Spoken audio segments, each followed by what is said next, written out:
अगर मैं digestive system की बात करती हूं तो आपके दिमाग में क्या क्वेश्चंस आते हैं? 5-10 क्वेश्चन आपको पूछूं मैं आपसे, ये क्वेश्चंस हर एक एग्जाम में पूछे जाते हैं।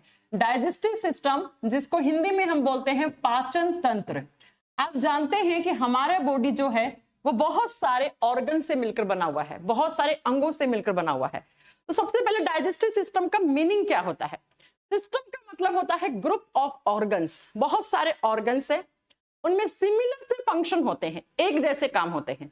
तो उन ऑर्गन्स के ग्रुप को हम क्या कह देते हैं?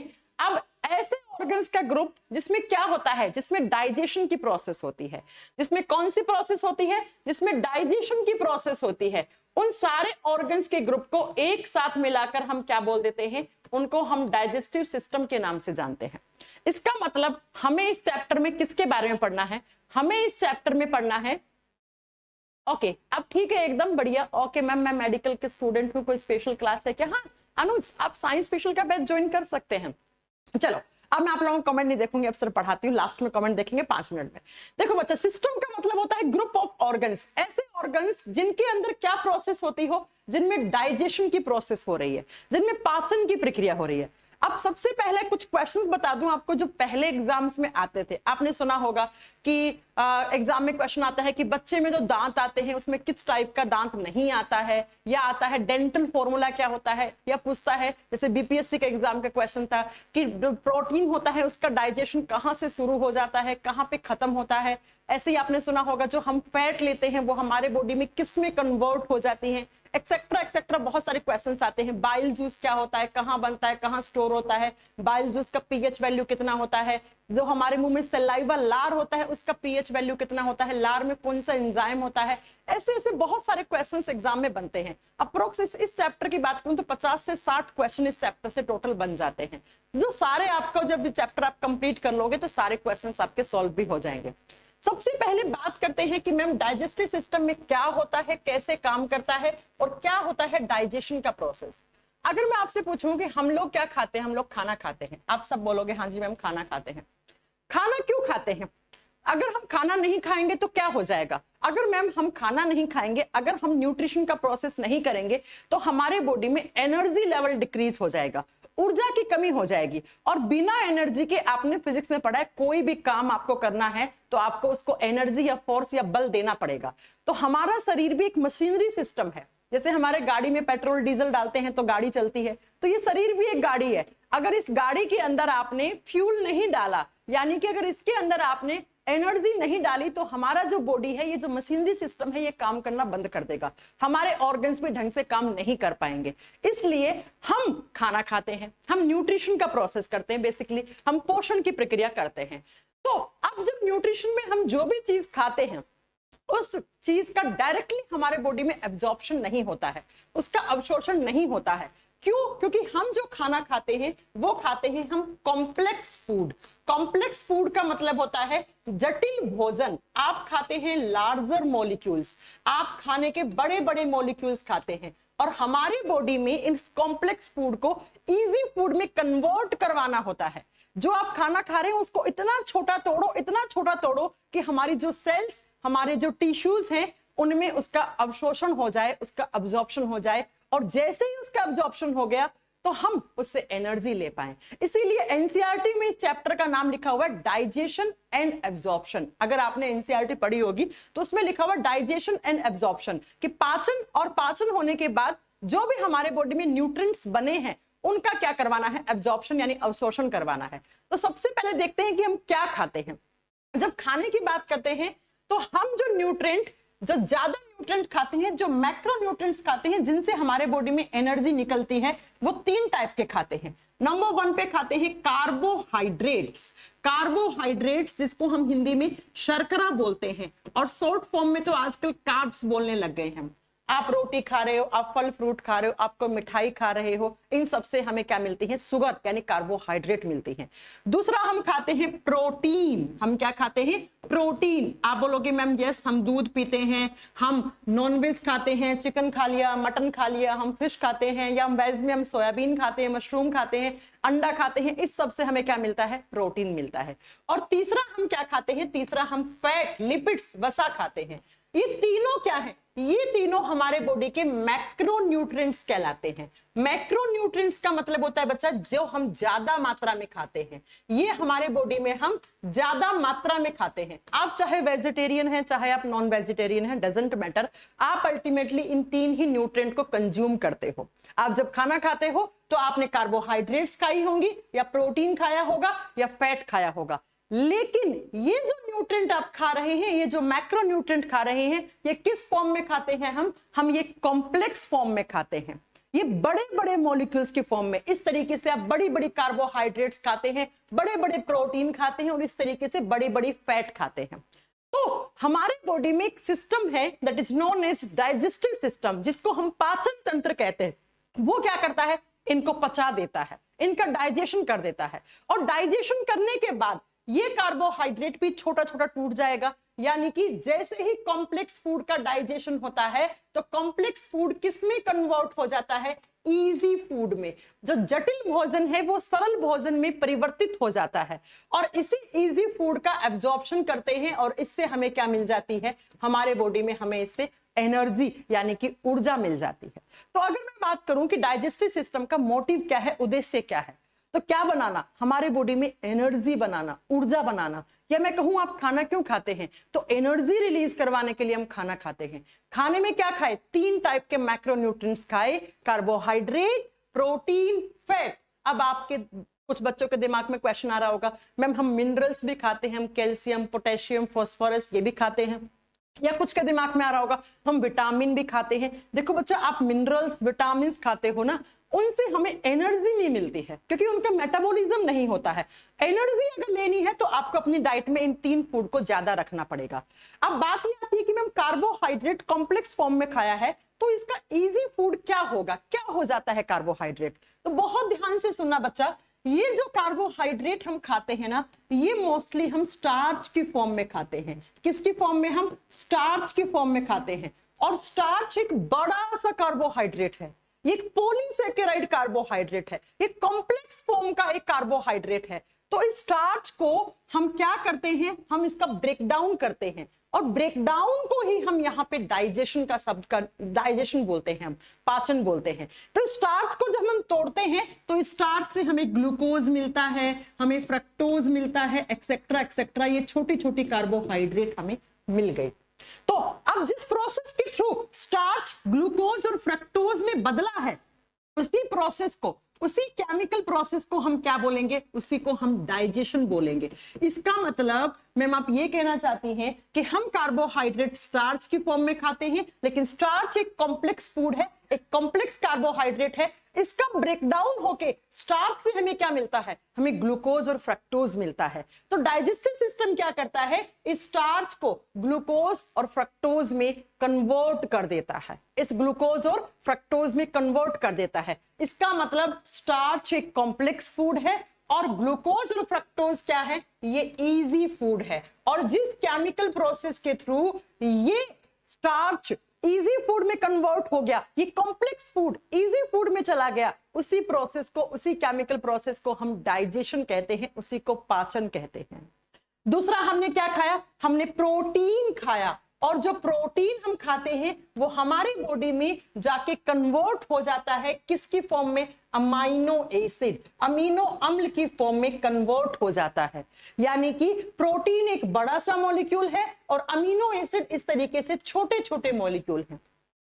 तो ये कॉम्प्लेक्स फूड हो गया, ये इजी फूड हो गया। तो जिस प्रोसेस के थ्रू प्रोटीन अमीनो एसिड में कन्वर्ट होता है, यानी कि ये कॉम्प्लेक्स फूड इजी फूड में जाता है, उसी प्रोसेस को हम डाइजेशन, उसी को हम पाचन कहते हैं। और तीसरा हमने क्या खाया, हमने खाया फैट। यहां से क्वेश्चन बनेंगे, बहुत ध्यान से समझ लीजिएगा इस चीज को। जो फैट होती है ना, उसको हम कहते हैं ट्राइग्लिसराइड। जब फैट टूटता है तो हमें क्या मिलता है, हमें ग्लिसरॉल मिलता है, ग्लिसरॉल मिलता है, और ग्लिसरॉल के साथ साथ 3 फैटी एसिड मिलते हैं, 3 वसीय अम्ल मिलते हैं। तो फैट जिस प्रोसेस के थ्रू ग्लिसरॉल और फैटी एसिड में टूट गया, ग्लिसरॉल और वसीय अम्ल में टूट गया, उसी केमिकल प्रोसेस को हम क्या बोलते हैं, डाइजेशन बोलते हैं। तो अब हमारे सामने डाइजेशन की प्रोसेस की डेफिनेशन क्या निकल के आ गई। Digestion is a chemical process in which complex food is converted into easy food. पाचन वह प्रक्रिया है जिसमें हम भोजन के जो बड़े बड़े अणु होते हैं उनको भोजन के छोटे छोटे अणुओं में तोड़ते हैं। क्यों तोड़ते हैं? जब ये छोटे छोटे अणु मिल गए हमारे बॉडी में तो इन तीनों का, ये तीनों जो छोटे छोटे बने हैं ना, ये तीनों हमारे ब्लड में क्या हो जाते हैं? एब्जॉर्ब हो जाते हैं और आगे चलकर इनसे ही हमें क्या मिल जाती है? एनर्जी, ऊर्जा मिल जाती है। तो हमने खाया क्या? ये खाया और हमारे बॉडी में जाकर किसमें कन्वर्ट हो गया? इसमें कन्वर्ट हो गया। तो आप जो कार्बोहाइड्रेट खाते हैं वो हमारे शरीर में जाके ग्लूकोज और फ्रक्टोज में कन्वर्ट हो जाती है और यही ग्लूकोज और फ्रक्टोज फिर क्या देता है? एनर्जी देता है। जो हम प्रोटीन खाते हैं वो हमारे शरीर के अंदर जाके अमीनो एसिड में कन्वर्ट हो जाते हैं, अमीनो अम्ल में बदल जाते हैं और इसी अमीनो एसिड से हमें क्या मिलती है? फिर एनर्जी मिलती है। जो आप फैट खाते हो वो ग्लिसरॉल और फैटी एसिड में जाके बदल जाता है। तो एग्जाम में क्वेश्चन कैसे आता है? एग्जाम में क्वेश्चन आता है कि कार्बोहाइड्रेट की सिंपलेस्ट फॉर्म क्या कहलाती है, यानी कि कार्बोहाइड्रेट सबसे छोटी इकाई किस में टूट जाता है? तो आपको आंसर करके आना है कार्बोहाइड्रेट की सबसे छोटी इकाई हम यहाँ पे ग्लूकोज को मानते हैं, या स्टार्च को हम किस में बदल लेते हैं? हमारे बॉडी में ग्लूकोज में बदल लेते हैं। और प्रोटीन की सबसे छोटी इकाई क्या होती है? Amino acid. अमीनो एसिड, देखो बच्चों, ऐसे हमारे बॉडी में बहुत सारे अमीनो एसिड जुड़ते हैं। किसकी फॉर्म में? आप बताओगे। बहुत सारे अमीनो एसिड जुड़ के एक प्रोटीन बना लेते हैं। जैसे बहुत सारा ग्लूकोज जुड़कर एक बड़ा सा कॉम्प्लेक्स फूड स्टार्च बना लेता है। जैसे बहुत सारे ग्लिसरॉल और फैटी एसिड जुड़ के फैट बना लेते हैं। तो ये जब टूटेंगे तो इनसे ये मिलेगा और जब ये वापस जोड़ेंगे तो हमें ये चीज मिलेगी।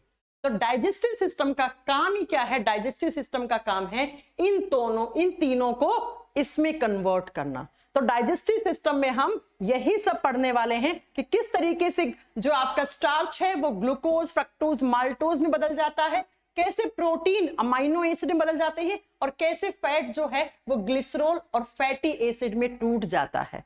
अब बात यह है कि मैम डाइजेशन करवाता कौन है? हमें समझ में आ गया डाइजेशन होता क्या है, डाइजेशन का मीनिंग समझ में आ गया। अब बात यह आती है कि डाइजेशन करवाता कौन है। तो एक शब्द है जो आप बहुत बार सुनते हो जिसका नाम है एंजाइम।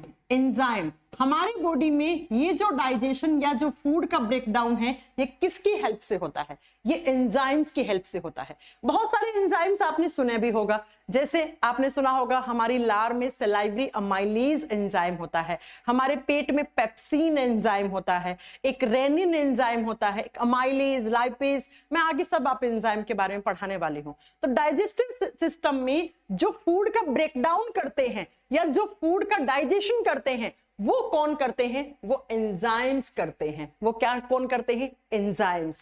और ये एंजाइम्स भी डाइजेस्टिव सिस्टम का पार्ट माना जाता है, हिस्सा माना जाता है। ये कैसे बनते हैं वो सारी बात हम अभी करने वाले हैं।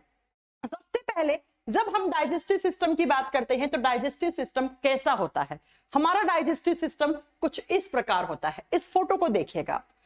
इस फोटो को जब आप देखेंगे तो ये एक इंसान है, ये इधर फेस करके खड़ा है इस तरीके से। तो सबसे पहले इसने खाना कहाँ खाया? माउथ में, मुंह में खाना खाया। अब मुंह में खाने की कटिंग बाइटिंग करने का काम किसका होता है? हमारे टीथ का, दांत का। तो दांत भी डाइजेस्टिव सिस्टम का हिस्सा है। फिर हम जो खाना खाते हैं उसका टेस्ट कैसा आ रहा है, उसका स्वाद कैसा आ रहा है, मीठा, खट्टा, कड़वा कैसा आ रहा है, तो वो कौन बताता है? वो हमारी टंग, हमारी जीभ बताती है। तो टंग को भी हम डाइजेस्टिव सिस्टम का हिस्सा मान लेते हैं।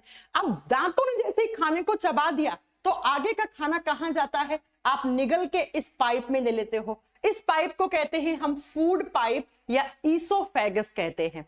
ये पाइप यहां से लेकर खाना कहां पर? आपके स्टमक में, आपके पेट में ट्रांसफर कर देती है। तो स्टमक भी डाइजेस्टिव सिस्टम का हिस्सा है। फिर स्टमक से जाता है ये स्मॉल इंटेस्टाइन में, छोटी आंत में। दो आंतें होती हैं, एक होती है छोटी आंत, एक होती है बड़ी आंत। स्मॉल इंटेस्टाइन में, स्मॉल इंटेस्टाइन से लार्ज इंटेस्टाइन में जाता है और लार्ज इंटेस्टाइन का लास्ट वाला पार्ट जिसको हम एनस या गुद्दा कहते हैं, एनस या गुद्दा, जहां से हम जो भी हमारे डाइजेस्टेड फूड के बाद जो अनडाइजेस्टेड फूड जो मल में परिवर्तित हो जाता है, जो वेस्ट फूड में परिवर्तित हो जाता है, उसको हम एनस से एक्सक्रीट आउट कर देते हैं, उसको हम एनस से बाहर निकाल देते हैं। पॉइंट क्लियर हुआ कि ये हमारा कंप्लीट डाइजेस्टिव सिस्टम है। अब इसी डाइजेस्टिव सिस्टम को मैं बहुत अच्छे से आपको एक्सप्लेन करती हूं कि किस तरीके से हमारा डाइजेस्टिव सिस्टम काम करता है, और अच्छी फोटो दिखाऊंगी अभी आपको, जैसा एक्चुअल में आपका डाइजेस्टिव सिस्टम होता है ना, वैसा आपको दिखाने वाली हूं मैं। सबसे पहले लिखेंगे हमारा जो डाइजेस्टिव सिस्टम है उसको हम दो पार्ट्स में कन्वर्ट कर देते हैं। डाइजेस्टिव सिस्टम दो पार्ट में बंटा हुआ होता है। पाचन तंत्र को हम दो भागों में विभाजित कर देते हैं। कैसे? एक तरफ हम वो सारे ऑर्गन्स लिखते हैं जहां पे खाना जाता है, और सारे ऑर्गन्स जिस पाइप में जाता है उस पाइप को हम कहते हैं एलिमेंट्री कैनाल। उसको हम कहते हैं एलिमेंट्री कैनाल। हिंदी में लिखोगे आहार नाल। ये वो पाइप है जहां पे खाना जाता है, इसको हम आहार नाल बोलते हैं। और दूसरी तरफ मैंने कहा डाइजेशन करवाता कौन है? एंजाइम। और ये एंजाइम जो बनाती हैं उनको हम ग्लैंड्स कहते हैं। ये एंजाइम जिस जूस में होता है, या ये जो जूस या एंजाइम जो बनाती हैं, उन ग्लैंड्स को हम डाइजेस्टिव ग्लैंड्स कहते हैं। पाचन करवाने वाली ग्रंथियां कहते हैं। तो हमने डाइजेस्टिव सिस्टम को दो हिस्से में बांट दिया।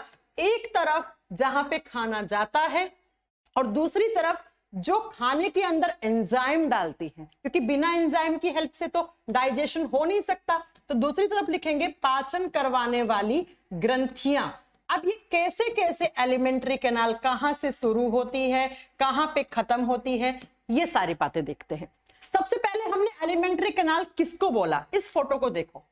ये मुंह से लेकर आपका एनस तक, ये मुंह से ठीक इसी तरीके से आपका डाइजेस्टिव सिस्टम होता है। अगर आपकी स्किन हटा दो, अपनी पसलियों को हटा दो, तो उसके नीचे इस तरीके से आपका digestive system, complete digestive system ऐसा दिखता है। तो ये माउथ से लेकर एनस तक का जो एक पाइप है, ये पाइप ही तो है। ऐसे देखो, पहले ऐसे आ रहा ये पाइप, फिर ऐसे आ रहा, ऐसे आ रहा। तो ये जो पूरा पाइप है, इसी को हम एलिमेंट्री कैनाल, इसी को हम आहार नाल कहते हैं। देखो ये रहा आपका एलिमेंट्री कैनाल।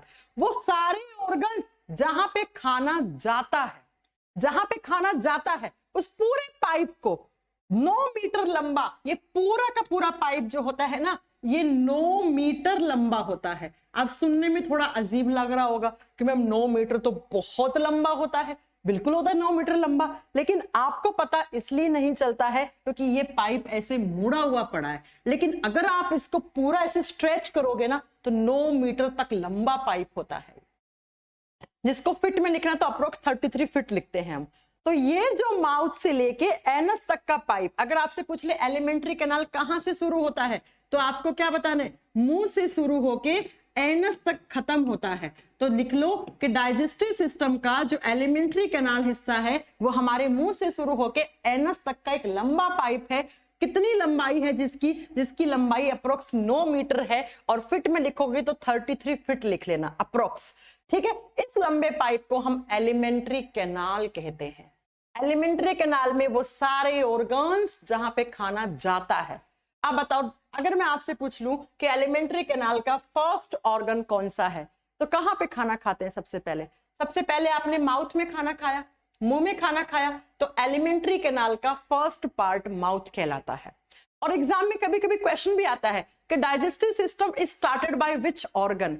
पाचन तंत्र किस अंग से शुरू हो जाता है? तो सबसे पहले कहां खाया? मुंह में। और मुंह में आपके दांत होते हैं जो आपके खाने की कटिंग कर देते हैं, हम चबाते हैं मुंह में खाना, तो मुंह से ही डाइजेशन शुरू हो जाता है। तो अगर एग्जाम में क्वेश्चन आ जाए ना कि डाइजेस्टिव सिस्टम या डाइजेशन कहां से शुरू हो जाता है, तो आपको बताना है वो माउथ से ही शुरू हो जाता है। अब मुंह में हमें क्या क्या पढ़ना है? तो मुंह में हमें टीथ के बारे में पढ़ना है, दांतों के बारे में पढ़ना है। दांत क्या होते हैं, कितने टाइप के होते हैं, डेंटल फॉर्मूला क्या होता है, कौन से दांत हैं जिसको अकल की दांत बोलते हैं हम, हमारे दांतों के क्या क्या कैरेक्टर्स हैं, है ना, थिकोडोंट, डायफाइडोंट, ये सारे शब्द हम पढ़ेंगे यहाँ पे। और किस में कितने दांत होते हैं, कभी कभार आ जाते हैं चूहे में कितने दांत होते हैं, बिल्ली में कितने दांत होते हैं, मच्छर में कितने दांत होते हैं, ये कुछ 5-6, शेर में कितने दांत होते हैं, ये वनडे एग्जाम में कभी कभी यहाँ से क्वेश्चन आ भी जाता है, तो ये हम आपको पढ़ाएंगे। तो माउथ में हम पहला ऑर्गन दांतों के बारे में पढ़ेंगे। दूसरा, हमारी माउथ में होता है टंग, जीभ, 10 सेंटीमीटर लंबी आपको भगवान ने जीभ या जिह्वा दी है। ठीक है, अब माउथ में जो डाइजेस्टिव ग्लैंड है, डाइजेस्टिव ग्लैंड्स क्या होंगी? पाचन करने वाली ग्रंथियां जो पाचन करने में हेल्प करती हैं, और क्या बना के? एंजाइम बना के। तो माउथ में ऐसी ग्रंथियां जो एंजाइम या जूस बना रही हैं, उन ग्रंथियों को हम कहते हैं सलाइवरी ग्लैंड। तो माउथ के आगे लिख दो सलाइवरी ग्लैंड्स, जो सलाइवा बनाती हैं। सलाइवा का मतलब होता है लार। ये जो आपका लार टपकता रहता है ना, इसको बेफालतू मत टपकाइए, क्योंकि ये बहुत ही ज्यादा हेल्पफुल होता है डाइजेशन की प्रोसेस में। तो लिखिए, माउथ में जो डाइजेस्टिव ग्लैंड्स होती हैं उनको हम सलाइवरी ग्लैंड्स या उनको हम लारीय ग्रंथियां कहते हैं। 3 जोड़ी होती हैं, आगे पढ़ेंगे हम कौन कौन सी। 3 टाइप की होती है और 3 पेयर्स में होती है, टोटल 6 होती है। ठीक है, समझ में आया मेरी बात। इधर हम वो ऑर्गन्स लिख रहे हैं जहां पे खाना जा रहा है। तो खाना कहाँ रहा है? मुंह में। तो मुंह में जब खाना आया तो सलाइवरी ग्लैंड्स ने अपना सलाइवा मिक्स कर दिया और उस सलाइवा के अंदर कोई एंजाइम होगा और वो एंजाइम क्या करता होगा? डाइजेशन करता होगा। अब किसका करता है, कैसे करता है, वो तो हमें आगे डिटेल में पढ़ना है ना। अब माउथ में हो गया, अब आपने खाना निगल लिया नीचे की तरफ। नीचे की तरफ खाना कहाँ गया? तो एलिमेंट्री कैनाल के दूसरे ऑर्गन में। और दूसरा ऑर्गन जिसको हम फूड पाइप कहते हैं, जिसको भोजन नलिका कहते हैं। हमारे गले वाले पार्ट में 2 नली होती है, एक खाने वाली, एक सांस लेने वाली। एक विंड पाइप और एक आपका फूड पाइप। ठीक है, जो फूड पाइप होता है उसको हम ईसोफेगस बोलते हैं। ओ यहाँ पे प्रोनाउंस करते हैं तो ओ साइलेंट हो जाता है, तो इसको हम ईसोफेगस कहते हैं। हिंदी में लिख लो भोजन नली। तो हमारे गले में जो फूड को पेट तक ट्रांसफर करती है, उस पाइप को हम ईसोफेगस या फूड पाइप का नाम देते हैं। दिखाती हूं मैं आपको कैसे रहता है ये आपका फूड पाइप, साथ साथ देखते जाइए। ये मैंने कहा माउथ से शुरू हुआ आपका क्या? डाइजेस्टिव सिस्टम शुरू। तो यहाँ पे आपके दांत, जीभ, अब ये पाइप में खाना गया और इसी पाइप को हम क्या बोलते हैं? इसी पाइप को हम कहते हैं बच्चा फूड पाइप, या इसी को हम कहते हैं आपका ईसोफेगस। ईसोफेगस इसका दूसरा नाम हो जाता है, वैसे हम कॉमनली इसको फूड पाइप के नाम से जानते हैं। अब इस पाइप में कोई भी डाइजेस्टिव ग्लैंड नहीं होती है, इसलिए हम इसको खाली छोड़ देंगे। इस पाइप का एक ही काम है, क्या? जो मुंह में खाना आया, जितना भी आपका डाइजेस्टेड या अनडाइजेस्टेड, इसे नहीं मतलब। ये पाइप क्या करती है? धीरे धीरे धीरे इस खाने को ऐसे करती करती कहाँ पे? आपके पेट में ट्रांसफर कर देती है। तब खाना कहाँ आ गया? एलिमेंट्री कैनाल के तीसरे ऑर्गन में। और एलिमेंट्री कैनाल का जो 3rd ऑर्गन होता है उसको हम स्टमक कहते हैं। स्टमक, जिसको हिंदी में पेट बोलो, या हिंदी में इसको अमाशय भी कहा जाता है, या इसको जठर भी कहा जाता है। तो हिंदी में थोड़ा सा बायोलॉजी पढ़ना टफ हो जाता है, लेकिन 1-2 बार जब पढ़ लोगे ना तो सारे आपको याद भी हो जाएंगे। ओके, समझ में आई मेरी बात। मैं माउथ में फूड को बोलस कहा जाता है, वो बच्चा डाइजेशन के बाद कहा जाता है शैलेश जी। ठीक है, नमस्ते। Official YouTube channel daily shorts कहते हैं। मैम बुक लाइए, बुक ऑलरेडी मेरी है। उसके बाद अंकुर सर कह रहे हैं मैम अभी भी वॉइस क्लियर नहीं है, लेकिन वॉइस यहाँ से तो क्लियर है, मुझे लग रहा है अब तो वॉइस क्लियर होनी चाहिए। क्या अभी भी वॉइस में कुछ प्रॉब्लम चल रही है? होनी तो नहीं चाहिए वैसे वॉइस में प्रॉब्लम, लेकिन मैं एक बार बोल देती हूँ चेक करने को। ठीक है, तो स्टमक में आ गया फूड। अब स्टमक में जैसे ही खाना आया तो स्टमक में क्या होती है? ग्लैंड्स होती हैं, जो ग्लैंड्स क्या करेंगी? एंजाइम बना के डालेंगी खाने के अंदर। खाना पेट में है, जैसे ही पेट में खाना आया तो उसके अंदर एंजाइम आके मिक्स हो जाते हैं। और स्टमक में जो ग्लैंड्स होती हैं उनको हम गैस्ट्रिक ग्लैंड्स कहते हैं। उनको हम गैस्ट्रिक ग्लैंड्स कहते हैं और हिंदी में हम इनको जठर ग्रंथियां कहते हैं। तो एग्जाम में क्वेश्चन कभी कभी यही आ जाता है कि गैस्ट्रिक ग्लैंड्स कहाँ होती हैं, तो आपको क्या बताना है? स्टमक में होती हैं। या पूछता स्टमक में कौन सी ग्लैंड्स होती हैं, तो आपको बोलना है कि आपको क्या बोलना है कि गैस्ट्रिक ग्लैंड्स होती हैं। अच्छा, इसको ऐसे याद करो, गैस कहाँ होता है? पेट में होता है, तो गैस्ट्रिक ग्लैंड कहाँ होंगे? पेट में होंगे। ठीक है, अब स्टमक के बाद खाना कहाँ जाता है? तो हमारी स्मॉल इंटेस्टाइन में जाता है। स्मॉल इंटेस्टाइन, छोटी आंत। 2 आंतें होती हैं, एक छोटी आंत होती है और एक बड़ी आंत होती है, लेकिन छोटी आंत नाम में छोटी है, लेंथ में बड़ी से भी बड़ी होती है। स्मॉल इंटेस्टाइन इस तरीके का आपका मुड़ा हुआ एक पाइप होता है, ऐसे जो 6 से 6.25 मीटर तक लंबा हो सकता है। एग्जाम में क्वेश्चन आता है डाइजेस्टिव सिस्टम का सबसे लंबा पार्ट कौन सा होता है, तो सबसे लंबा यही है, स्मॉल इंटेस्टाइन। अब 6 से 6.25 मीटर लंबा है, लेकिन आपको पता नहीं लगता। क्यों नहीं लगता? क्योंकि ये इस तरीके का होता है, ऐसे मुड़ा हुआ होता है। तो आपको पता नहीं लगता, लेकिन जब आप इसको निकाल के ऐसे फर्श पे बिछाओगे तो 6 से 6.25 मीटर तक की इसकी लेंथ होती है। तो स्मॉल इंटेस्टाइन के अंदर चला गया आपका खाना। अब स्मॉल इंटेस्टाइन में जैसे ही खाना आता है तो स्मॉल इंटेस्टाइन में आके जूस गिरता है, और ये जूस कहां कहां से, एक लीवर जिसको हम यकृत या जिगर कहते हैं, और दूसरा एक यहीं पर ग्लैंड होता है जिसको हम पेनक्रियास कहते हैं। लीवर और पेनक्रियास ये दोनों अपना सिक्रेशन, ये अपने जूसेस स्मॉल इंटेस्टाइन में ट्रांसफर करते हैं। अब देखो बहुत सारे बच्चे कंफ्यूज होते हैं कि मैम खाना ऐसे आके लीवर में जाता है क्या?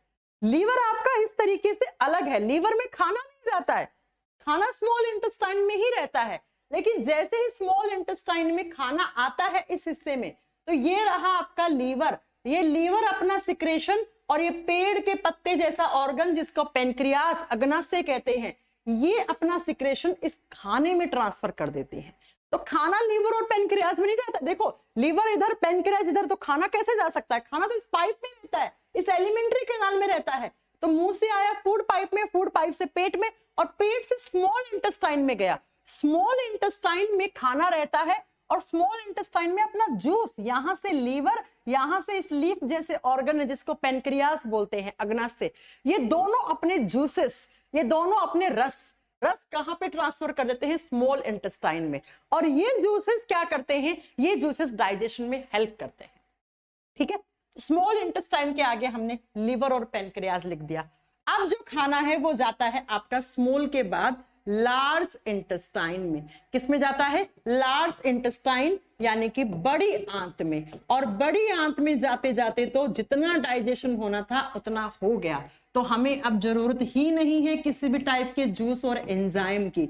और लार्ज इंटेस्टाइन से होता हुआ वेस्ट फूड आप एनस से रिमूव कर देते हो, उसको एनस जिसको हिंदी में हम गुद्दा बोलते हैं, वहां से आप एक्सक्रीट आउट कर देते हो। ये आपका कंप्लीट डाइजेस्टिव सिस्टम है। और इसको डायग्राम की फॉर्म में देखोगे तो ये रहा आपका। अभी मैं एक बार फिर से वापस एक्सप्लेन करती हूं, डाइजेशन होता क्या है। जो भी आप खाना खाते हो वो कॉम्प्लेक्स फूड की फॉर्म में खाते हो, वो बड़ा बड़ा मॉलिक्यूल होता है, उसका ब्रेकडाउन होना, उसका टूटना, तोड़ फोड़ करना, इतना छोटा तोड़ो उस खाने को, इतना छोटा तोड़ो कि हमारे सेल्स, हमारे टिश्यूज उसका अब्जॉर्प्शन कर ले, उसका अवशोषण कर ले, और उससे क्या निकाल ले? एनर्जी निकाल ले। तो जो कॉम्प्लेक्स फूड इजी फूड में जिस केमिकल प्रोसेस के थ्रू कन्वर्ट होता है उसी को डाइजेशन कहते हैं। और जो जो ऑर्गन इसके अंदर इन्वॉल्व है उन सारे ऑर्गन्स के एक साथ मिलाकर हम डाइजेस्टिव सिस्टम कह देते हैं। तो डाइजेस्टिव सिस्टम का मतलब ये है जो मैंने बोर्ड पे लिखा है, लेकिन बुक के अंदर सिर्फ डाइजेस्टिव सिस्टम लिखा हुआ होता है, वहां पे आपको थोड़ा ना समझ में आता है कि क्या होता है डाइजेस्टिव सिस्टम का मीनिंग। तो डाइजेस्टिव सिस्टम को हम दो पार्ट्स में डिवाइड करते हैं। एक एलिमेंट्री कैनाल जो कहां से शुरू होता है? माउथ से शुरू होके एनस पे जाके खत्म होता है, जो अप्रोक्स 9 मीटर लंबा पाइप है और जिसको हम एलिमेंट्री कैनाल या आहार नाल बोलते हैं। इन सारे ऑर्गन्स में खाना रहता है, यहां खाना आता है। सबसे पहले माउथ में आया, तो माउथ में खाने में सलाइवा मिक्स होता है, लार मिक्स होता है। तो लार कौन बनाता है? तो लारीय ग्रंथि, सलाइवरी ग्लैंड्स। तो माउथ के आगे आपने सलाइवरी ग्लैंड्स लिख दिया। तो हमें ये भी पढ़ना है क्या होती है सलाइवरी ग्लैंड्स, कितने टाइप की होती है, कौन सी बड़ी होती है, कौन सी छोटी होती है, सबसे ज्यादा सलाइवा कौन बनाती है, ये सब मैं आपको पढ़ाने वाली हूँ। सलाइवा का पीएच वैल्यू कितना होता है, सलाइवा में कौन सा एंजाइम होता है, ये सब क्वेश्चन हम करेंगे। ठीक है, फिर माउथ का खाना कहां गया? फूड पाइप में। फूड पाइप एक पाइप है, उसका काम ही सिर्फ क्या है? जो मुंह से खाना आया उसको पेट में ट्रांसफर कर देना। पेट में खाना आ गया। अब पेट के अंदर जब खाना आता है तो पेट में जो ग्लैंड्स होती हैं उनको हम क्या बोलते हैं? Gastric gland. और ये क्या करती हैं? अपने जूस को जिसके अंदर एंजाइम होते हैं वो पेट में खाने के अंदर मिक्स कर देती हैं। फिर पेट से खाना जाता है स्मॉल इंटेस्टाइन में, और स्मॉल इंटेस्टाइन का जो फर्स्ट वाला पार्ट है उसी से लीवर और पेनक्रियास कनेक्टेड होते हैं। तो यहां से लीवर ने अपना जूस डाला, यहां से पेनक्रियास ने अपना जूस डाला। कहां पे? स्मॉल इंटेस्टाइन में। और स्मॉल इंटेस्टाइन में हमें ये दोनों ऑर्गन्स के बारे में जो ग्रंथि की तरह काम करते हैं इनके बारे में पढ़ना है। फिर स्मॉल इंटेस्टाइन से सारा खाना कहां गया? Large intestine. और लार्ज इंटेस्टाइन का लास्ट वाला हिस्सा जिसको एनस कहते हैं, गुद्दा कहते हैं, जहां से हम वेस्ट फूड को यानी मल को हम एक्सक्रीट आउट कर देते हैं, इसको बाहर निकाल देते हैं। तो ये रहा आपका डाइजेस्टिव सिस्टम और ये रहा इसका फोटो। अब जरा फोटो से समझने की कोशिश करो। मैंने बताया ना ये सारी ग्लैंड्स हैं, ये सारी वो ग्लैंड्स हैं जो डाइजेशन करवाने में हेल्प करती हैं। तो हमें क्या क्या पढ़ना होगा यहाँ पे, हमें लीवर के बारे में पढ़ना होगा। लीवर अपना सिक्रेशन कहाँ डालता है, बाइल जूस कहाँ डालता है, क्या होता है बाइल जूस, किसका कलर क्या है, पीएच वैल्यू क्या होता है, गैस्ट्रिक ग्लैंड कहाँ होती हैं, फिर इंटेस्टाइनल ग्लैंड्स क्या होती हैं, पेनक्रियास क्या होता है, सलाइवरी ग्लैंड्स क्या होती हैं, ये सारी हमें धीरे धीरे पढ़नी है। अब सबसे पहला जो पॉइंट आता है वो ये आता है कि डाइजेस्टिव सिस्टम का मीनिंग आपको समझ में आ गया। अब अगर मैं आपसे एक क्वेश्चन पूछूं कि digestive system is started by which organ, कहां से शुरू होता है ये आपका पाचन तंत्र, तो 1 नंबर ऑर्गन लगा के लिख दो कि डाइजेस्टिव सिस्टम की शुरुआत हमारे मुंह से ही हो जाती है, हमारे मुख से ही हो जाती है। तो जरा माउथ के बारे में हमें पढ़ना है। अब देखो बच्चों, हम इसको माउथ भी बोलते हैं और इसको कुछ कुछ बुक्स में, हाँ आप लैपटॉप पे भी क्लास देख सकते हो, ठीक है। ओके अनुज कुमार बहुत बढ़िया, मनीष कुमार, ओके चलिए फिर स्टार्ट करें। अब देखो कभी कभी बुक्स वाले क्या लिखते हैं कि digestive system is started by buccal cavity.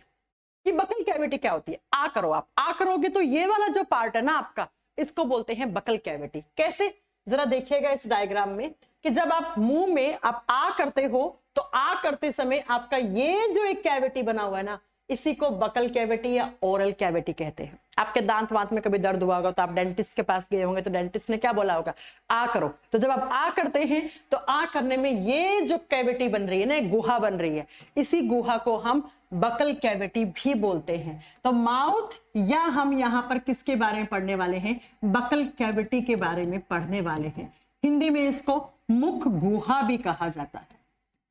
तो डाइजेस्टिव सिस्टम कहां से शुरू हो गया, मुंह से या बकल कैविटी से।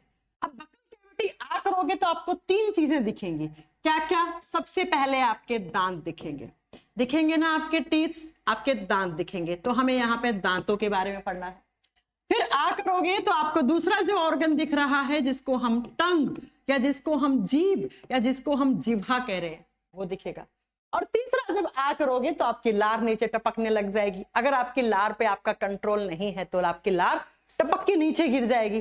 तो ये लार के बारे में पढ़ना है। और लार कौन सी ग्रंथियां बनाती हैं, तो जिनको हम सलाइवरी ग्लैंड्स कहते हैं, जिनको हम लारीय ग्रंथियां कहते हैं। तो ये जब 3 चीजें पढ़ लोगे तो आपका माउथ वाला हिस्सा कंप्लीट हो जाएगा। और अगर कोई बच्चा एसएससी, सीजीएल, सीएचएसएल, सीपीओ इनकी तैयारी कर रहा है ना, तो यहाँ से बहुत सारे क्वेश्चन बनते हैं माउथ वाले पार्ट से। स्पेशली सीजीएल ना जीभ या आपका जो दांत वाला पार्ट है ना, इससे बहुत क्वेश्चन उठाता है, जो हम आज की क्लास में सारे कवर कर लेने वाले हैं।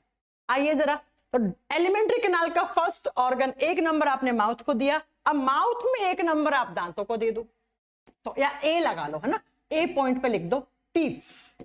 जब दांतों के बारे में अपन डिटेल में पढ़ते हैं तो बायोलॉजी की एक ब्रांच बन जाती है जिसको डेंटोलॉजी कहा जाता है, जिसको डेंटोलॉजी कहा जाता है। ओ यहाँ पे प्रोनाउंस करते हैं तो साइलेंट रहता है। तो वो ब्रांच जिसमें आप दांतों के बारे में डिटेल में स्टडी करते हो। जैसे आपके दांत में दर्द हुआ, आपके दांत में कीड़ा लग गया, आप जिस डॉक्टर के पास जाते हैं उनको हम क्या बोलते हैं, डेंटिस्ट बोलते हैं। तो ऐसे लोग जो डेंटोलॉजी ब्रांच में अपनी डिटेल में स्टडी करते हैं वो आगे चलकर क्या बन जाते हैं, वो डेंटिस्ट बन जाते हैं। ठीक है, तो दांतों के बारे में अध्ययन करना डेंटोलॉजी, और जो टीथ स्पेशलिस्ट होते हैं उनको हम डेंटिस्ट कहते हैं। ओके, जब बात करते हैं दांत की, अगर मैं आपसे पूछूं कि हमारे बॉडी में कितने दांत हैं, तो अगर आप अडल्ट हैं, अडल्ट का मतलब भाई आप 18 साल के तो हो चुके हैं, तो आप में हो सकता है 28 दांत हो सकता है 30 दांत हो, या हो सकता है 32 दांत हो। ठीक है, अब मैं ये 28, 30, 32 क्यों लिख रही हूं, सब समझ में आ जाएगा।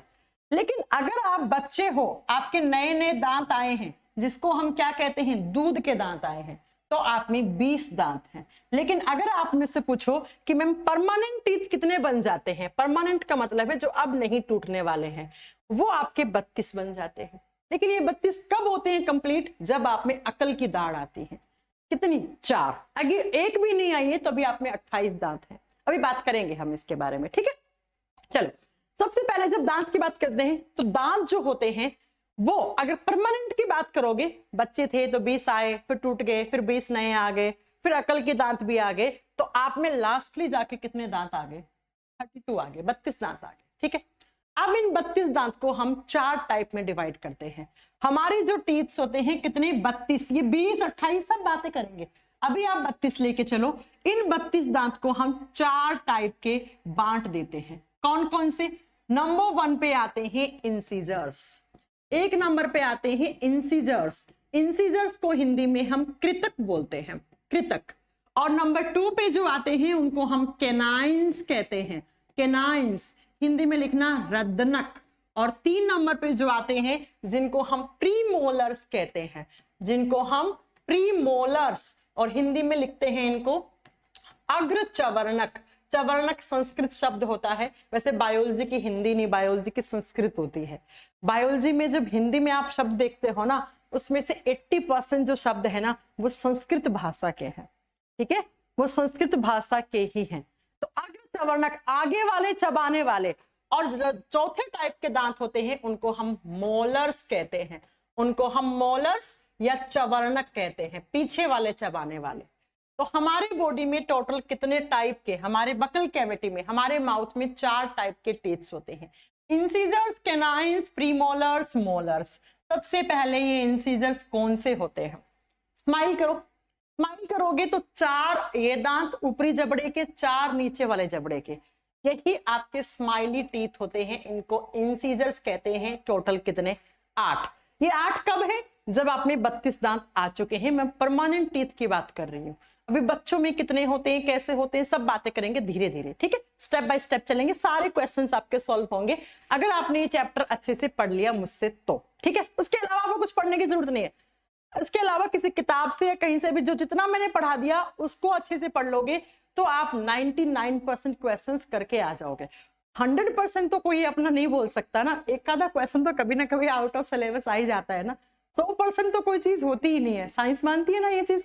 100% कोई चीज नहीं होती। हाँ, मैथ्स 100% मानती है, लेकिन science, biology, specially biology, chemistry, physics में आप बोलते हो 100% कोई चीज नहीं है। आप जो एयर ले रहे हो ना वो भी आपकी प्योर नहीं है। 100% मतलब प्योर हो गया, प्योर कोई चीज होती ही नहीं है।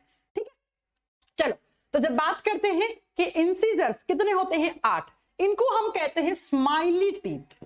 जब आप स्माइल करते हैं ना तो सामने वाले को 4 ऊपरी जबड़े के, 4 निचले जबड़े के जो दांत दिखते हैं उनको इंसीजर्स कहते हैं। अब आप कहोगे मैम सामने वाले क्यों दिखते हैं? भाई आप स्माइल करते हो तो आपके तो नहीं दिखते हैं ना, सामने वाले को दिखते हैं। हाँ, अगर आप कांच में देखोगे तो 4 ये सामने वाले, 1 2 3 4, 1 2 3 4, ये इंसीजर्स है। नेक्स्ट कैनाइंस, 4 छोड़ दो, उसके बाद ये वाला, ये वाला, ये वाला, ये वाला, 4 कैनाइंस आते हैं। और कैनाइंस बहुत नुकीले दांत होते हैं। हम लोगों को तो बहुत कम है, शेर के देखना आप। ठीक है, वेम्पायर्स के देखे होंगे आपने। प्रीमोलर्स 8 और मोलर्स 12। अब ये कैसे रहते हैं, चलो थोड़ी सी बात कर लेते हैं कि मैम ये दांत रहते कैसे हैं। आइए जरा मैं आपको एक फोटो दिखाती हूँ, फिर बना के बताती हूँ। ये दांत दिख रहे होंगे ना आपको, ये रहे आपके 4 टाइप के टीथ। सबसे पहले इंसीजर्स ऐसे होते हैं, कैनाइन ऐसे होते हैं, प्रीमोलर्स ऐसे होते हैं और मोलर ऐसे होते हैं। सबसे पहले दांत कैसे दिखते हैं ये चारों, ये देख लो। संख्या आपने लिख ली, 8 4 8 और 12, 8 4 8 12, टोटल 32 हो गए। दिखते कैसे हैं? ऐसे दिखेंगे। होते कैसे हैं? अभी मैं बात करने वाली हूं। अभी मैं बात करने वाली हूं कि कैसे, कितने, कैसे रहते हैं।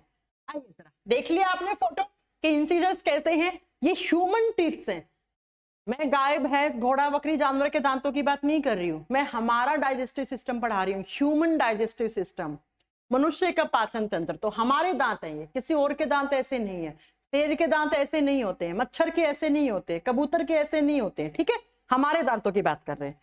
अब ये दांत कैसे रहते हैं? 8 4 8 12। जरा समझने की कोशिश करना इस चीज को। यहाँ पे आओ, 2 जबड़े होते हैं आप में, सब में 2 जबड़े हैं ना। ऐसा कोई महानुभव तो नहीं जिसमें 3 जबड़े हैं। ऐसे 2 जबड़े हैं आपके, एक ऊपर वाला जबड़ा, एक नीचे वाला जबड़ा, अपर जो, लोअर जो। सबसे पहले आपको इन जबड़ों के नाम याद करने हैं। कभी कभी ना एग्जाम में नाम आ जाता है। जो नीचे वाला जबड़ा होता है इसको कहा जाता है मैंडिब्यूलर जो, इसको कहा जाता है मैंडिब्यूलर जो। मैंडिब्यूलर जबड़ा, हिंदी में कोई अलग नाम नहीं है, मैंडिब्यूलर जबड़ा। क्यों नाम पड़ा इसका? क्योंकि ये जो हड्डी है निचले वाले जबड़े की, जिससे दांत लगे हुए होते हैं, उसको मैंडिबल बोन बोलते हैं, इसलिए इस जबड़े का नाम मैंडिब्यूलर जो पड़ गया। ऊपर वाले को बोलते हैं मैक्सिब्यूलर जो। ऊपर वाले जबड़े को हम मैक्सिब्यूलर जो, क्योंकि जो ऊपर वाली हड्डी, ये टच करो, ये हड्डी तो है, दांत जिस हड्डी से यहां लगे हुए हैं, इस हड्डी को क्या बोलेंगे? मैक्सिला, इसलिए इस जबड़े का नाम मैक्सिब्यूलर जो पड़ गया। तो दो जबड़े, अपर जो को मैक्सिब्यूलर जो, लोअर जो को मैंडिब्यूलर जो बोलते हैं। अब टोटल 32 है, तो दोनों जबड़ों में 16-16 हो जाएंगे। 16 ऊपर वाले जबड़े में रहते हैं, 16 ही नीचे वाले जबड़े में रहते हैं। अब कैसे रहते हैं 16-16? एक का पढ़ लेंगे, दोनों आप समझ जाओगे। तो ये जो ऊपर वाले जबड़े में सबसे आगे, जब आप स्माइल कर रहे हो तो आगे के जो मैं बना रही हूँ ना पिंक कलर से, पिंक नहीं होता, दांत सफेद ही होता है। पिंक हो गया इसका मतलब कोई बीमारी होगी आपको, ठीक है। येलो हो गया इसका मतलब आप पानी अच्छा नहीं पी रहे हैं, पानी में फ्लोराइड आयन ज्यादा ले रहे हैं, आप ब्रश अच्छे से नहीं कर रहे हैं, ठीक है। तो ये जो 4 दांत मैम ने बनाए हैं, इनको हम आई लिखेंगे, आई फॉर इंसीजर। एक जबड़े का बना रही हूं तो दोनों जबड़ों का तो आप याद कर ही लोगे, तो ये आपके इंसीजर्स। ओके, चलो अब इंसीजर के बगल में इस तरीके से नुकीला दांत है, आप खुद टच करके देख लेना, आपको नुकीला लगेगा हल्का सा। ये रहा आपका, ये रहा नुकीला। तो ये कौन सा है? कैनाइन। कैनाइन 1 2 2 ऊपर के जबड़े में कैनाइन होते हैं, 2 नीचे होते हैं, ठीक है। अब जैसे ही कैनाइन के बाद में तीसरे कलर से बना रही हूं मैं, ग्रीन कलर से, ठीक है। यहां पर इस तरीके से, यहां पे इस तरीके से 2 और 2 इधर की साइड, 2 ऐसे इधर की साइड, इनको बोलते हैं हम पीएम। पीएम का मतलब प्राइम मिनिस्टर नहीं है, पीएम का मतलब प्रीमोलर, प्रीमोलर, ठीक है। और लास्ट में इस तरीके से 3 व्हाइट कलर से बना रही हूं, देख लेना, ये रहा आपका, ये रहा मोलर, इधर के मोलर, और ये रहे इधर के मोलर, ये रहे आपके इधर के मोलर। तो इसको दिखा दो मोलर। तो ठीक, ये इधर हो गया आईसीपीएमएम, तो इधर भी हो गया आईसीपीएमएम। समझ में आ गया मेरी बात? आप काउंट करो, ये कितने हैं? 2। ये इंसीजर्स कितने हैं? 4। 4 ऐसे ही निचले वाले जबड़े में होंगे, तो टोटल इंसीजर्स आए कितने हो गए? 8 हो गए, ठीक है। कैनाइन 2 है, 1 और 2, ऐसे ही 2 यहां होंगे, तो कैनाइन्स कितने हो गए? 4 हो गए। ऐसे ही प्रीमोलर देखो, 2 2 4 हो गए, 2 यहां 2 यहां 4, तो पीएम कितना लिख दूं? पीएम लिख दो 8। और ये आपके इस तरीके से जो सेट में आते हैं मोलर्स, तो ये रहे 3, ये रहे 3, यानी कि 6 और 6 ही नीचे हो गए, तो मोलर कितने हो गए? 12। तो काउंट करोगे तो टोटल कितने आ गए?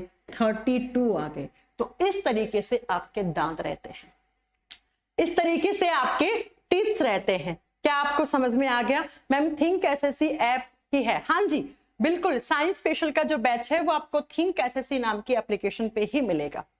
अब बताओ जरा, समझ में आ गया? अब कुछ क्वेश्चंस देख लो क्या क्या, इसी डायग्राम से आपको क्वेश्चन समझ में आ जाएंगे। एग्जाम में क्वेश्चन आता है स्माइली टीथ किसको बोलते हैं, तो आप क्या बताओगे? आई को, आई फॉर इंसीजर।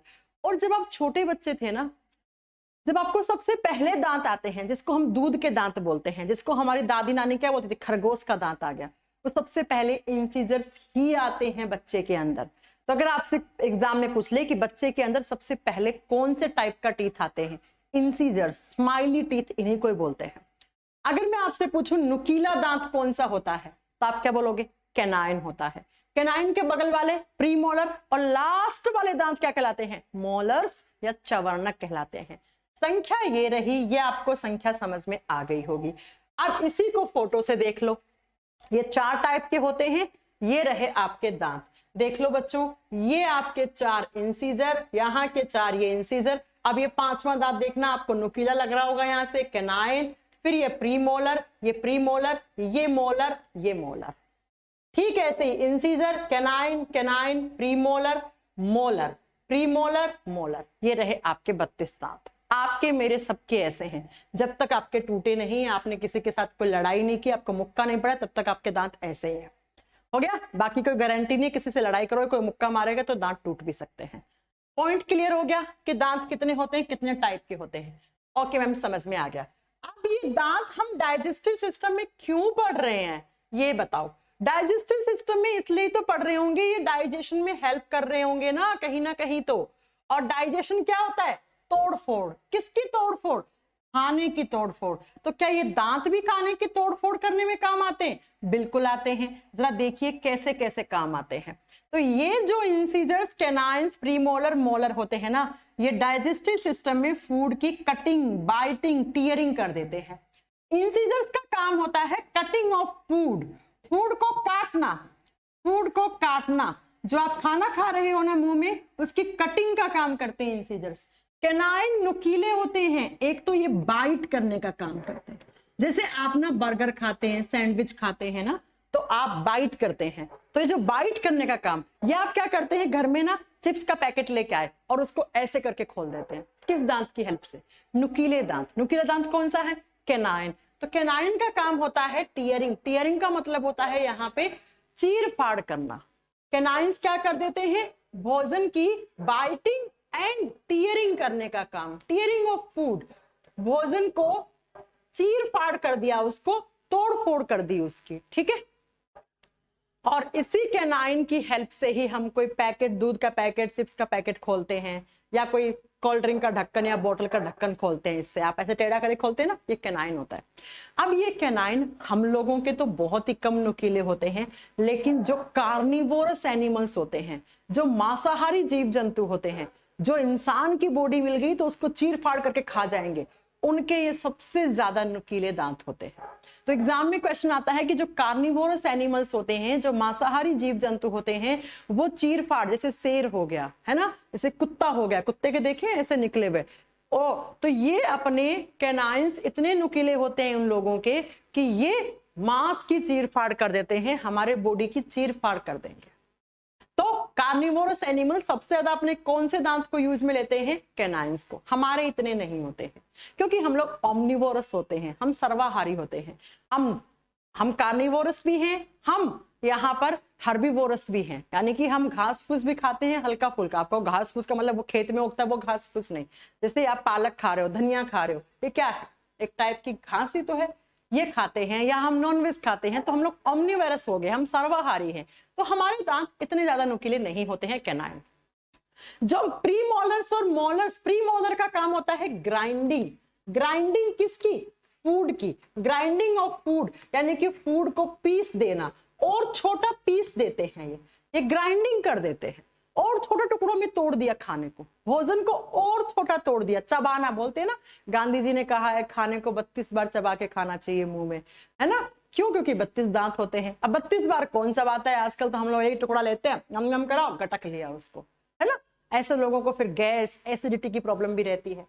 अच्छे से चबा के खाया करो खाने को, 32 बार नहीं तो कम से कम 5-6 बार मुंह में चबाया करो दांतों के नीचे।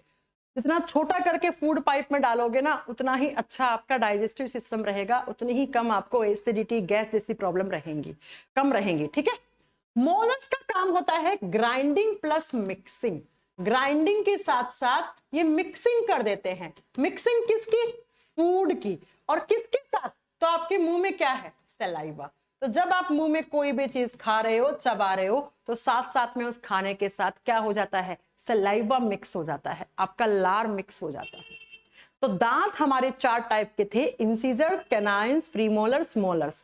चारों के फंक्शन ये रहे, चारों के नंबर ये रहे। नंबर समझ में आ गया? ये दांत मैं तब की बात कर रही हूं जब आप में 32 दांत हैं, लेकिन जब आप छोटे बच्चे थे तो आप में 32 दांत नहीं थे, नहीं होते बच्चों में 32 दांत। तो बच्चों में कितने दांत होते हैं? यानी कि जब आप बच्चों की बात करते हैं तो जब आप छोटे थे तो आप में 20 दांत आए थे, और फिर 20 दांत टूट के वापस 20 दांत नए आए, और 12 हमें एक ही बार आते हैं लाइफ में। मेरे पॉइंट को ध्यान से सुनना। मैंने कहा जब आप छोटे बच्चे थे तो आप में 20 दांत आए, इनको हम बोलते हैं दूध के दांत, इनको बोलते हैं मिल्क टीथ, दूध के दांत। तो दूध के दांत कितने आए? 20। ये टेम्परेरी है, तो कभी कभी एग्जाम में क्वेश्चन आता है टेम्परेरी टीथ्स कितने होते हैं? 20। टेम्परेरी का मतलब है थोड़े समय के लिए रहेंगे फिर टूट जाएंगे, फिर वापस 20 आ जाएंगे इनकी जगह नए, और 12 दांत हमें लाइफ में एक ही बार आते हैं। तो एग्जाम में क्वेश्चन आता है कि ह्यूमन बॉडी में कितने दांत 2 बार आए? तो 20 दांत हमें 2 बार आए और 12 दांत हमें एक ही बार आते हैं। एक बार आते हैं। तो 20 आ गए, फिर 12 आ गए, टोटल कितने हो जाते हैं? 32 हो जाते हैं, 32 हो जाते हैं। तो मैंने कहा टेम्परेरी टीथ कितने हो गए? 20, परमानेंट कितने? 32।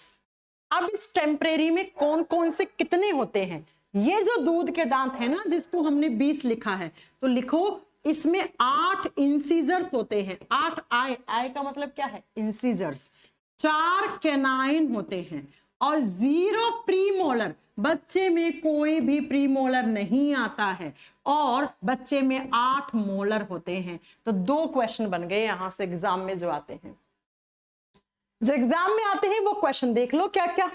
एग्जाम में पहला क्वेश्चन क्या आया कि बच्चे में किस प्रकार का दांत नहीं पाया जाता? बच्चे में कोई भी प्रीमोलर नहीं होता, बच्चे में अग्र चवर्णक दांत नहीं होते, और बच्चे में प्रीमोलर्स 0 है तो मोलर्स कितने हैं? 8।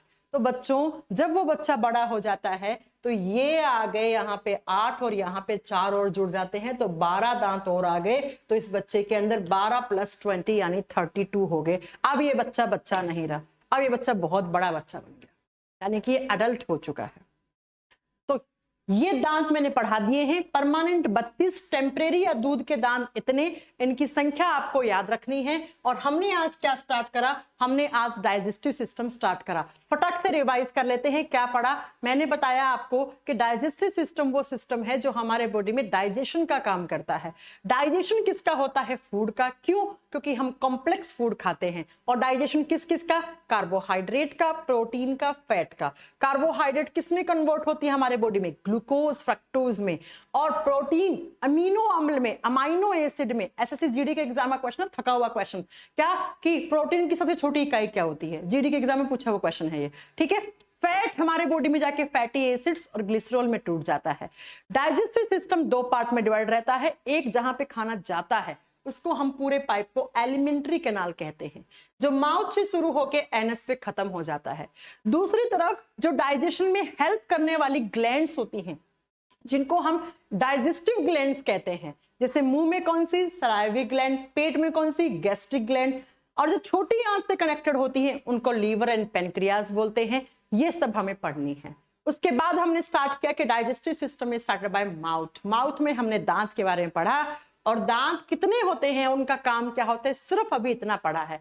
अब हम नेक्स्ट क्लास में पढ़ेंगे दांत की स्ट्रक्चर कैसी होती है, मसूड़े क्या होते हैं। आपने सुना होगा दांत में कीड़ा लग जाता है, तो वो कीड़ा लगना क्या होता है, फिर उसका ट्रीटमेंट होता है, आरसीटी करवाया है, रूट कैनाल ट्रीटमेंट करवाया है, वो सब आपको नेक्स्ट क्लास में मैं आपको पढ़ाऊंगी। और किसमें कितने दांत का नंबर है वो भी नोट डाउन करवा दूंगी, आप कर लीजिएगा, जो एग्जाम में आते हैं। खरगोश, बिल्ली, कुत्ता, शेर, इनके आते हैं एग्जाम में, ठीक है। तो ये आपकी आज की क्लास थी, फर्स्ट क्लास डाइजेस्टिव सिस्टम की थी। क्लास कैसी लगी वीडियो के नीचे कमेंट जरूर करिएगा। और अगर किसी बच्चे को साइंस स्पेशल का बैच ज्वाइन करना है तो थिंक एसएससी का एप्लीकेशन डाउनलोड करके वहां पे साइंस स्पेशल के बैच नंबर 2 में ज्वाइन हो जाओ। नया बैच है बिल्कुल, जिसमें फिजिक्स, केमिस्ट्री, बायोलॉजी तीनों पार्ट ऐसे पढ़ाया जाएगा कि उसके बाद आपको पढ़ने की जरूरत ही नहीं पड़ेगी। साइंस एक ही बार पढ़ोगे, ठीक है। सो आज की क्लास इतनी ही थी। नेक्स्ट क्लास यहीं से कंटिन्यू करेंगे। पढ़ के आइएगा, नोट्स अपलोड करवा दिए हैं मैंने। इंट्रोडक्शन वाली तीनों क्लास देख लेना, और नोट्स भी डाइजेस्टिव सिस्टम के आप ओपन करके मेरे साथ वापस पढ़ सकते हो।